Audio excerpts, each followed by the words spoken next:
Hey guys, Rich here from RLA Studios, and today I am breaking down the Kyrie Irving to Boston Celtics trade.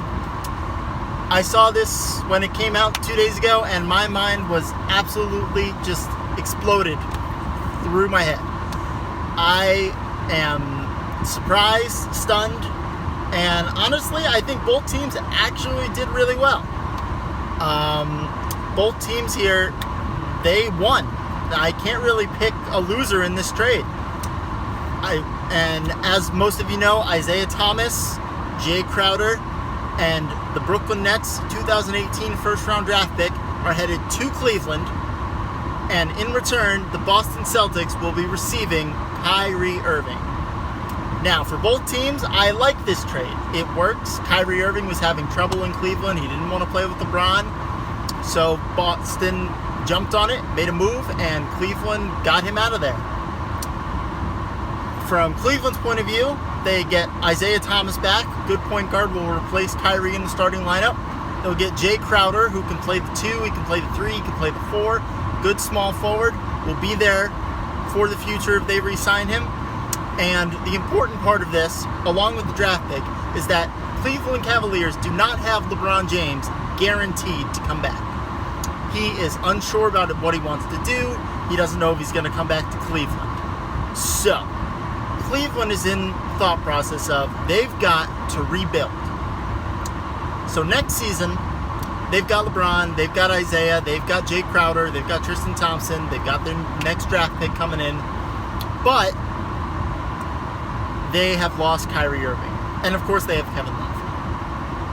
But once LeBron most likely leaves next season, if he does, which I think he personally will, let me know in the comments what you think. They are going to have to either do two things. One, make sure they keep Kevin Love, Isaiah Thomas, and Jay Crowder, make a good draft pick, and then go from those three. Or two, they can dump them all and rebuild from scratch. Honestly, I like the idea of them sticking with Thomas, Crowder, and Love. I think that's a good team. Not as good, of course, as Irving, LeBron, and Love, but what are you going to do? But the Boston Celtics, I think, came out on top of this trade. I thought both teams came out winners, but I thought the Boston Celtics made a better trade for their future. They now have Kyrie Irving and Gordon Hayward, two superstars in their primes of their careers. And they will most likely re-sign them. They'll have them for the next, 4 or 5 years down the line. They are going to be the team to beat in the East. And while they also now have Al Horford, who is 31 or 32, he's still a top caliber center. And then they have these two guys. Jaylen Brown, second-year player. Great player, going to be the starting 2 guard this year for the Celtics. Then you have the new rookie, Jason Tatum, who is probably going to be the 6th man off the bench. He can play 2, he can play 3, he can play 4. He can do whatever you need him to do.